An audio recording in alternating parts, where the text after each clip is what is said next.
Let's compare these two teams that are about to meet in week 11 and going to collide and see who sits atop of the AFC North. Welcome back to Mic Drop Sports, everybody. I'm your host, Jason. As always, we are diving in here on a Thursday, and let me tell you, it is Ravens week. It is time to get absolutely hyped for this ball game. It is going to be a barn burner. It is going to be a really fun game to watch, in my opinion. I think both of these teams are really ready and eager to come in here and prove exactly what they are all about here in 2024.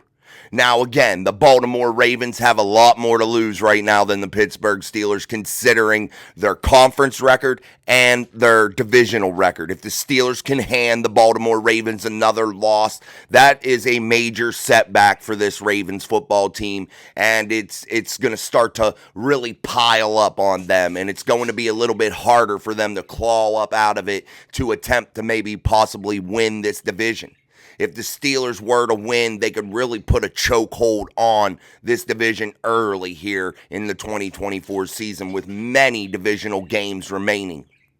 But you look at this also and you say, if the Steelers lose, this wouldn't be the end of the world. It wouldn't be a devastating blow to them like it would be the Baltimore Ravens. I just look at both of their scenarios and both of the situations that they are currently in right now. And right now, I say the Baltimore Ravens have a ton more to lose than the Pittsburgh Steelers right now, just as it sits. But we're going to take a look at some comparisons here of these two football teams. Najee Harris, we're going to start in the backfield. Derrick Henry has 1,120 yards to Najee Harris's 645. Now, Najee splits carries with a couple different backs. There are a trio back there, so Najee's numbers are going to be a little bit skewed. However, Jaylen Warren was out for a bulk of this season. Cordell Patterson was out for the bulk of this season. So Derrick Henry is definitely winning this battle right here between Najee Harris and Derrick Henry. But again, I think that both of these backs will have quality days on Sunday. Najee Harris averaging about 4.1 yards per rush last week. He had a couple did have a TD.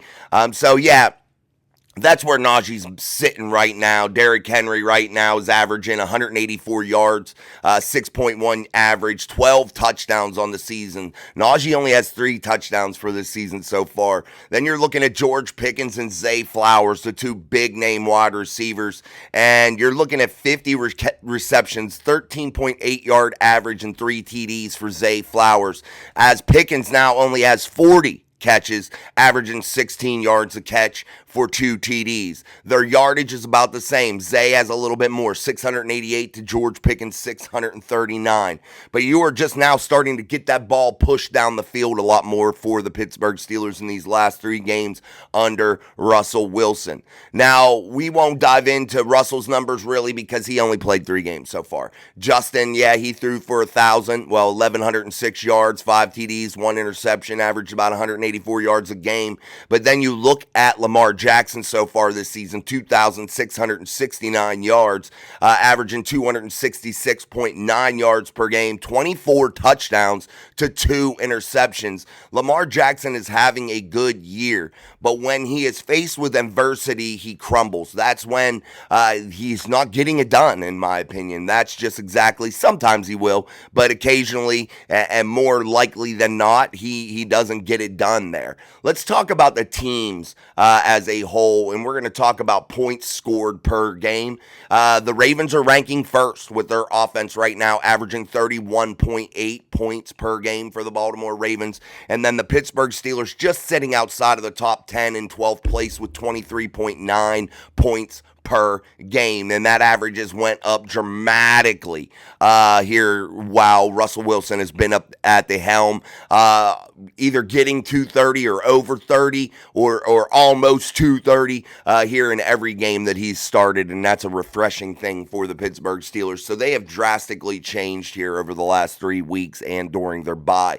If you look at points against per game, the Baltimore Ravens rank really low, 25th in the league, giving giving up 25.3 points per game. And then you're looking at the Steelers defense ranking second in the league, only giving up 16.2 points per game. And that's pretty damn good, guys. And then we'll dive down here. Total yards against per game. The Baltimore Ravens ranking really, really low again. And that's due to their secondary not performing at a high enough level. They're giving up 367.9 yards per game, guys. That's a lot of yards. They're almost giving up 400 yards a game. That's a ton. And that's where the Steelers really have to exploit this with Russell Wilson. And I know you want to establish a line of scrimmage in the run game, and I am all for that. But I think Russell Wilson really has to choose his moments and really attack with George Pickens, Mike Williams, Calvin Austin, and company, and really get these tight ends involved, because I think they could accumulate a shit ton of yards against the Ratbirds. Then you look at the Steelers. Yards per game. They average, they're down in 8th place right now, giving up 302 yards per game. That's not horrible, but that's not great for the Pittsburgh Steelers.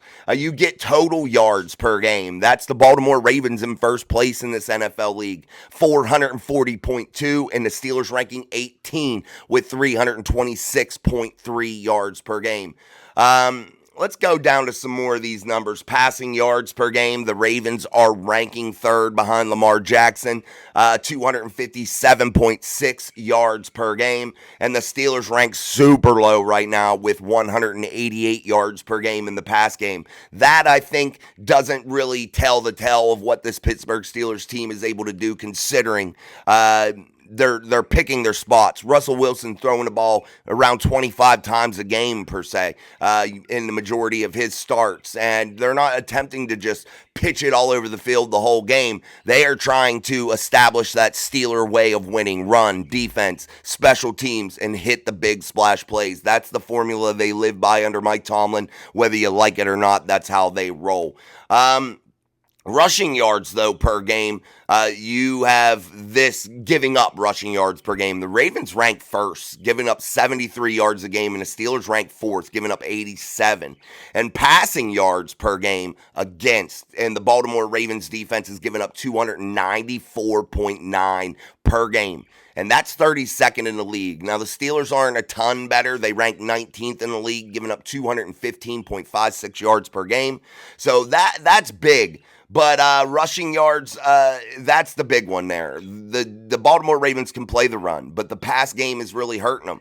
But that's where I really feel like that you can loosen up this Baltimore Ravens run defense, is doing what? Establishing that line of scrimmage, starting to really control the clock, hitting them on some big plays over the top with Russell Wilson and his weapons, and really trying to loosen things up for Najee Harris as they tried to attempt to really slow the bleeding in the pass game. That's how you get the Baltimore Ravens moving backwards and put them on their heels, guys. Sacks, the Baltimore Ravens are fourth in the league with 30. The Steelers rank 18th in the league with 22.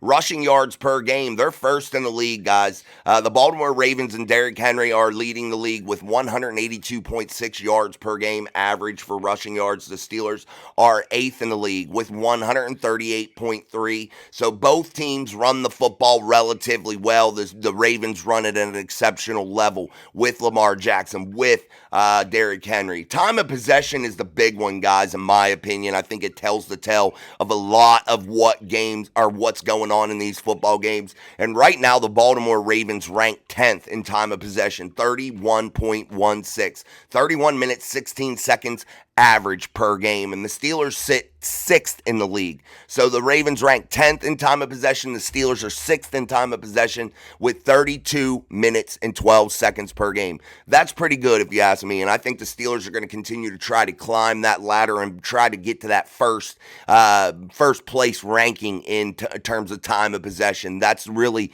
a key cog to their formula to win. Interceptions, the Steelers rank 6, guys. They have 10 interceptions, while the Baltimore Ravens are 15th in the league with 6 interceptions. So, yeah, A lot of statistics here will tell the tale. You look at some of the losses that the Baltimore Ravens have had. One being to Cleveland under Jameis Winston. That was a 29-24 defeat. That was on October 27th. That loss there kind of showed me a lot of things about this Baltimore team. They lost to Philadelphia in the opening week, 16-13. They lost to Green Bay, 30-7. They lost to the Kansas City Chiefs 27-20. So that's definitely sorry, I was giving you some of the preseason ones. I'm sorry. They lost to the Chiefs week 1, 27-20. They lost to the Raiders 26-23.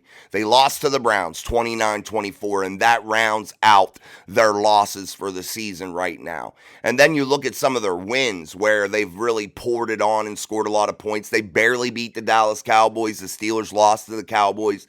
The Buffalo Bills, they scored 35 points against the Buffalo Bills, holding them to 10. Cincinnati, they scored 41 points. The Washington Commanders, they scored 30, which the Steelers scored 28, so relatively the same. And they gave up 23 points to the Washington Commanders. So if you look at that Commanders game, it played out relatively the same against a solid ball club, so you can kind of use that game as a measuring stick for both of these teams.